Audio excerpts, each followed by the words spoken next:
जय श्री कृष्ण मित्रों, मैं प्रियंका स्वागत करती हूँ आपका जीवन और आध्यात्म में। कैसे हैं आप सब मित्रों? आज मैं आप लोगों के लिए लेके आई हूँ माघ मास के 16वें अध्याय की कथा। 15 अध्याय तक की कथा मैंने एक साथ डाली है। आप अगर नहीं पढ़े हैं तो ज़रूर जाके पढ़िएगा। आइए शुरू करते हैं 16वें अध्याय की कथा।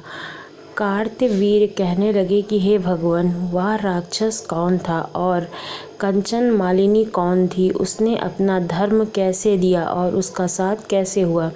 हे ऋषि, अत्रि ऋषि की संतानों के सूर्य, यह कथा सुनाकर मेरा कौतूहल दूर कीजिए।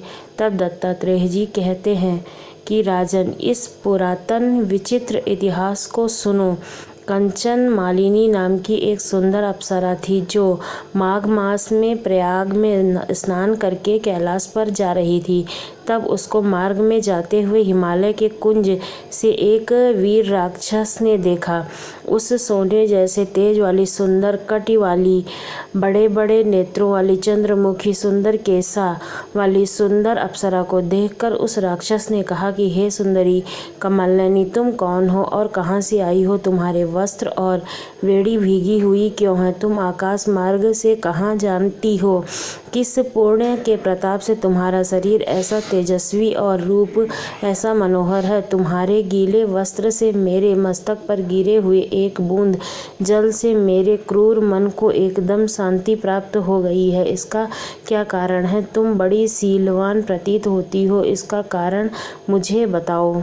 अप्सरा ने कहा कि हे राक्षस सुनो, मैं काम रूपिणी अप्सरा हूँ। मैं प्रयाग में संगम में स्नान करके आ रही हूँ, इसी से मेरे वस्त्र भीगे हैं। अब कैलाश जा रही हूँ, जहाँ पर श्री शिव निवास करते हैं। त्रिवेणी के जल से मेरी सब क्रूरता दूर हो गई है, जिसके पुण्य के प्रभाव से मैं इतनी सुंदर और पार्वती जी की प्रिय सखी हुई। जो आश्चर्य देने वाला उदाहरण मुझसे ब्रह्मा जी ने कहा था वो सुनो।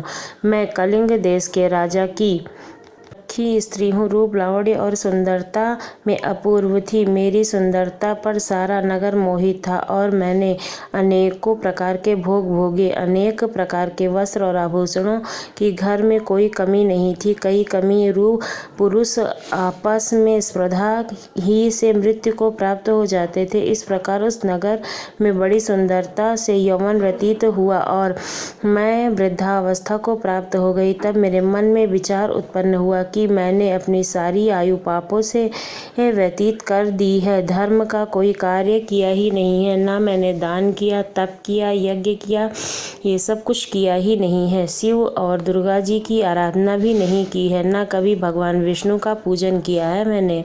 इस प्रकार अशांत चित्त से मैंने एक ब्रह्मा जी की शरण ली, जो वेदों का ज्ञाता और ब्रह्मनिष्ठ था। मैंने उनसे पूछा कि मेरा कल्याण किस प्रकार से हो सकता है। महाराज, साधु सज्जन अच्छे और बुरे सभी पर दया करते हैं, इसलिए मुझ दीन पर भी कृपा करके कुछ कीचड़ में डूबी हुई जो पकड़कर उबरिए। क्षीर सागर क्या हंस को भी दूध देता है, बत्तख को नहीं देता? तब वह ब्राह्मण राजा का पुरोहित इन सब बातों को सुनकर मुझ पर दया करके कहने लगा कि तू ब्रह्मा के क्षेत्र में जाकर माघ मास में त्रिवेणी संगम में स्नान कर, परंतु मन में अशुभ क्रिया का विचार नहीं करना। पापों के नाश के लिए महर्षियों ने तीर्थ स्थान से अधिक और कोई प्रायश्चित नहीं बतलाया है। प्रयाग में स्नान करने से तू अवश्य पवित्र होकर स्वर्ग को जाएगी। हे भामिनी, पुराने समय में गौतम ऋषि की स्त्री को देखकर इंद्र ने काम के वशीभूत होकर कपट वेश में उससे भोग किया था, इसलिए ऋषि द्वारा शाप दिया गया था और उसका शरीर अत्यंत लज्जा युक्त हजारों भागों वाला हो गया था। तब इंद्र नीचा मुँह करके अपने पाप कर्मों की बुराई करने लगा।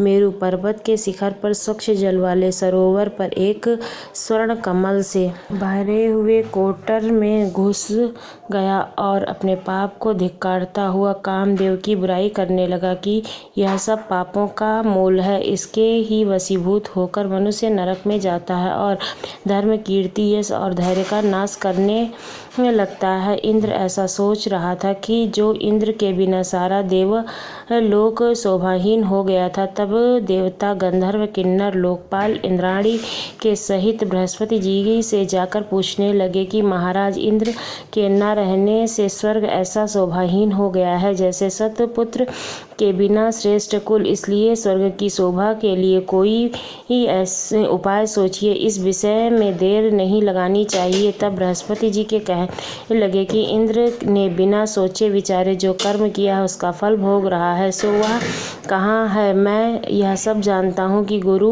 जी ने सबको साथ लेकर स्वर्ग कमलों से युक्त बड़े सरोवर में इंद्र को देखा, जिसका मुख मलिन और आंखें बंद थीं। तब इंद्र ने बृहस्पति जी के चरणों को पकड़कर कहा कि इस पाप से उद्धार करके आप मेरी रक्षा कीजिए। तब बृहस्पति जी ने इंद्र से कहा कि प्रयाग में स्नान करने से ही तुम पाप मुक्त हो जाओगे। तब इंद्र सहित सबने ही प्रयाग में जाकर स्नान किया और त्रिवेणी स्नान से इंद्र पाप मुक्त हो गए। तब बृहस्पति जी ने इंद्र को वरदान दिया कि तुम्हारे शरीर में जितने भंग हैं, जब नेत्र हो जाएंगे तब इंद्र ब्राह्मण के वर से 1000 नेत्रों से ऐसी सुशोभित हुआ और जैसे मानसरोवर में कमल शोभायमान होता है। आज का 16वां अध्याय समाप्त होता है। 17वें अध्याय की प्रतीक्षा कीजिए। कल की वीडियो में 17वां अध्याय में ज़रूर लेके आऊँगी। धन्यवाद।